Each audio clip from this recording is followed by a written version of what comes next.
Welcome back. ಒಂದ್ ಕಡೆ ಬಿಜೆಪಿಗೆ ಒಂದು ಪ್ರಬಲ ಅಸ್ತ್ರ ಸಿಕ್ಕಂತಾಗಿದೆ ಮಲ್ಲಿಕಾರ್ಜುನ ಖರ್ಗೆ ಅವರ ವಿಷ ಸರ್ಪದ ಹೇಳಿಕೆ. ಆದ್ರೆ ಖರ್ಗೆಯನ್ನ ಟೀಕಿಸುವಂತ ಬರದಲ್ಲಿ ಎತ್ತಾಳ್ ಎಡವಟ್ಟಿನ ಸ್ಟೇಟ್ಮೆಂಟ್ ಅನ್ನ ಕೊಟ್ಟಿದ್ದಾರೆ. ಖರ್ಗೆ ವಿವಾದಕ್ಕೆ ಎತ್ತಾಳ್ ಪ್ರತಿ ವಿವಾದದ ಮಾತುಗಳನ್ನಾಡಿದ್ದಾರೆ. ಇದನ್ನ ಕಾಂಗ್ರೆಸ್ ಯಾವ ತರ ಈಗ ಬಳಕೆ ಮಾಡ್ಕೊಳ್ಳುತ್ತೆ ಅನ್ನೋದನ್ನ ನೋಡ್ಬೇಕಾಗತ್ತೆ. ಖರ್ಗೆ ಹೇಳಿಕೆ ಖಂಡಿಸಿ ಸೋನಿಯಾ ಗಾಂಧಿಗೆ ವಿಷ ಕನ್ನಿ ಅಂತ ಹೇಳ್ಬಿಟ್ಟಿದ್ದಾರೆ ಎತ್ತಾಳ್.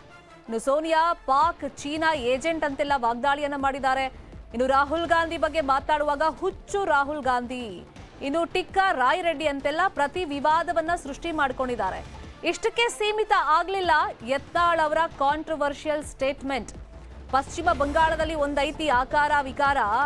ಮಮತಾ ಬ್ಯಾನರ್ಜಿ ಬಗ್ಗೆನೂ ಕೂಡ ಯತ್ನಾಳ್ ಈ ರೀತಿ ಅವಹೇಳನವಾಗಿ ಸ್ಟೇಟ್ಮೆಂಟ್ ಅನ್ನ ಕೊಟ್ಟಿದ್ದಾರೆ. ಕಾಂಗ್ರೆಸ್ ಅನ್ನ ಟೀಕಿಸುವಂತ ಭರದಲ್ಲಿ, ಮಲ್ಲಿಕಾರ್ಜುನ ಖರ್ಗೆ ಅವರ ಕಾಂಟ್ರವರ್ಸಿ ಸ್ಟೇಟ್ಮೆಂಟ್ ಬಗ್ಗೆ ಮಾತಾಡುವಂತ ಭರದಲ್ಲಿ ಅಶ್ಲೀಲ ಪದಗಳನ್ನ ಬಳಕೆ ಮಾಡಿದ್ದಾರೆ ಯತ್ನಾಳ್. ಒಂದು ನಾಗರಹ ಮಾತಾಡ ಯಾರು ಮೋದಿಯವ್ರ ಬಗ್ಗೆ ಮಾತಾಡಲ್ಲ. ಮೋದಿಯವ್ರ ಬಗ್ಗೆ ಹಿಂಗೆ ಮಾತಾಡಿ ಗುಲ್ಬರ್ಗ ಲೋಕಸಭಾದಾಗ ಔಟ್ ಆದ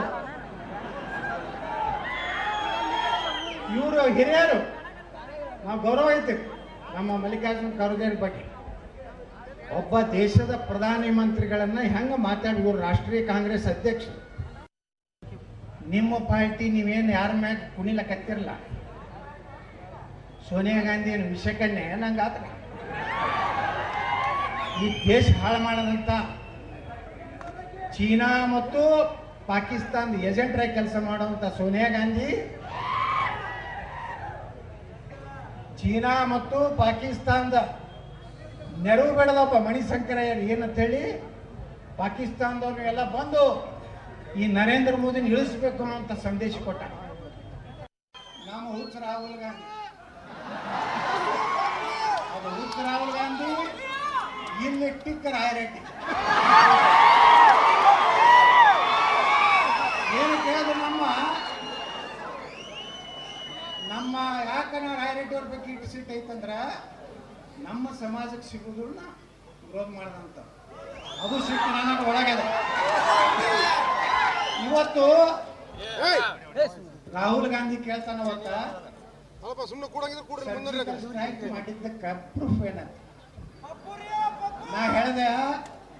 ಅವ ಯಾರು ಆಪದ ದಿಲ್ಲಿ ಆಪದ ಕೇಜ್ರಿವಾಲ, ಇಲ್ಲಿ ಎಲ್ಲೊಂದೈತಿ ಪಶ್ಚಿಮ ಬಂಗಾಳದ ಒಂದು ಅದು ಏನು ಅದು ನೋಡಿದ್ರಂತ ಅದು ಆಕಾರ ವಿಕ್ರ ಪ್ರೂಫ್ ಏನೈತಿ ನಿಮ್ಮಲ್ಲಿ ಸರ್ಜಿಕಲ್ ಸ್ಟ್ರೈಕ್ ಮಾಡಿದ್ರೆ. ಅವಾಗ ನಾ ಹೇಳ್ದೆ ಇವ್ರನ್ನೆಲ್ಲ ಮಕ್ಕಳನ್ನ ಕಟ್ಟಿ ವಿಮಾನದಾಗ ಹಾಕಿ ಎಲ್ಲಿ ಬಾಂಬ್ ಹಾಕಿದ್ರೆ ಅಲ್ಲಿ ಹೋಯ್ತು ಒಗಿರಿ ಹುಡುಕಾಡಿ ನೋಡಿ ಬನ್ನಿ. ವರ್ಣಾ ಕ್ಷೇತ್ರದ ಸಿದ್ದರಾಮನಹುಂಡಿ ಗ್ರಾಮದಲ್ಲಿ ರಾತ್ರಿ ನಡೆದ ಗಲಾಟೆಯಲ್ಲಿ ಗಾಯಗೊಂಡಿದ್ದ ಬಿಜೆಪಿ ಕಾರ್ಯಕರ್ತ ನಾಗೇಶ್ ಆರೋಗ್ಯವನ್ನ ವಿಚಾರಿಸಿದ್ದಾರೆ ಬಿಜೆಪಿ ಅಭ್ಯರ್ಥಿ ಸಚಿವ ವಿ ಸೋಮಣ್ಣ.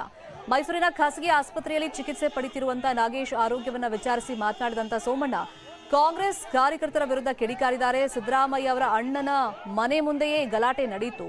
ಹತಾಶ ಮನೋಭಾವದಿಂದ, ಸೋಲಿನ ಭಯದಿಂದ ಈ ಕೆಲಸ ಮಾಡಿದ್ದಾರೆ ಅಂತ ಹೇಳಿ ಸೋಮಣ್ಣ ಕಿಡಿಕಾರಿದ್ದಾರೆ. ನಮ್ಮ ಕಾರ್ಯಕರ್ತನಿಗೆ ಆದ ನೋವು ಸಿದ್ದರಾಮಯ್ಯ ಅವರ ಅಣ್ಣನ ಮಗನಿಗೆ ಆಗಿದ್ರೆ ನನ್ನನ್ನ ಯಾವ ದೃಷ್ಟಿಯಲ್ಲಿ ನೋಡ್ತಾ ಇದ್ರು? ಇದೆಲ್ಲವೂ ಸಿದ್ದರಾಮಯ್ಯ ಘನತೆಗೆ ಒಳ್ಳೇದಲ್ಲ. ನನ್ನನ್ನ ಹೆದರಿಸೋಕ್ ಸಾಧ್ಯ ಇಲ್ಲ. ನಾನು ಯಾವತ್ತಿಗೂ ವಿಚಲಿತನಾಗಲ್ಲ ಅಂತ ಹೇಳಿದ್ದಾರೆ ಸೋಮಣ್ಣ.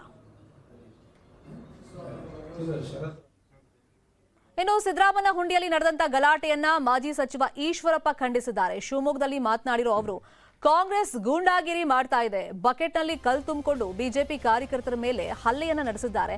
ಈ ಸಂಬಂಧ ನಾವು ದೂರನ್ನ ದಾಖಲು ಮಾಡಿದ್ದೀವಿ. ಸೋಲುವಂತ ಹತಾಶೆಯಿಂದ ಕಾಂಗ್ರೆಸ್ ಈ ರೀತಿ ಕೆಲಸ ಮಾಡ್ತಾ ಇದೆ ಅಂತ ಹೇಳಿ ಕಿಡಿಕಾರಿದ್ದಾರೆ.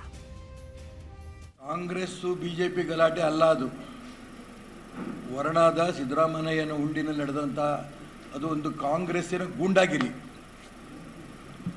ನಮ್ಮ ಪಕ್ಷದ ಕಾರ್ಯಕರ್ತರು ಚುನಾವಣೆಯ ನಿಮಿತ್ತ ಮನೆ ಮನೆ ಹೋಗಿ ಚುನಾವಣಾ ಪ್ರಚಾರ ಮಾಡಿ ಓಟ್ ಕೇಳ್ತಾ ಇರೋಂಥ ಸಂದರ್ಭದಲ್ಲಿ ಕಾಂಗ್ರೆಸ್ಸಿನ ಗೂಂಡಾಗಳು ಬಕೆಟ್ಗಳಲ್ಲಿ ಕಲ್ಲು ತಗೊಂಡ್ಬಂದು ಹೊಡೆದಿದ್ದಾರೆ.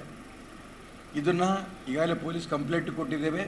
ನಾನು ಇಷ್ಟು ಮಾತ್ರ ಹೇಳಕ್ಕೆ ಇಷ್ಟಪಡ್ತೇನೆ, ರಾಜ್ಯದಲ್ಲಿ ಕಾಂಗ್ರೆಸ್ಸು ಸೋಲಿನ ಭೀತಿಯನ್ನು ಕಂಡು ಮಾಡಬಾರ್ದಂಥ ಕೆಲಸಗಳು ಶುರು ಮಾಡಿದ್ದಾರೆ. ಜನರ ಮನಸ್ಸನ್ನು ಗೆಲ್ಲೋದು ಬಿಟ್ಟು ಜನರ ಮನಸ್ಸಿನ ತದ್ವಿರುದ್ಧವಾಗಿ ನಡ್ಕೋತಾ ಇದ್ದಾರೆ.